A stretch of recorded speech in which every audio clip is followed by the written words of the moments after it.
How to find ticket number. Hello guys, welcome to another tutorial. In this tutorial I'll show you how you can find your ticket number, and here is how to go about it. The first step is to sign in into your account, that is signing into your Singapore Airlines account. So once you are signed in, the next step is to manage your booking on the Singapore Airlines website.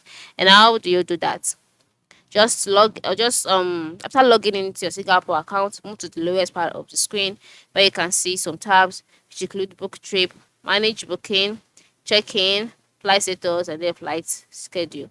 Once you can see this, the next thing to do is to go ahead and select manage booking.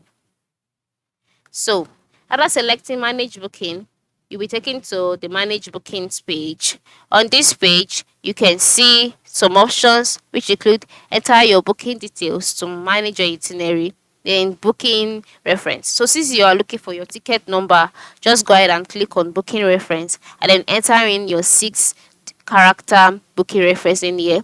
Then type in your last name as it appears in your passport. Click on manage booking, and then you'll be taken to the page where you see details about your bookings and details which includes your ticket number. So once you see the ticket number there, just copy it and use it for wherever you want to use it for. So this is how you can find your ticket number on Singapore Airlines. Thank you for watching and have a good day.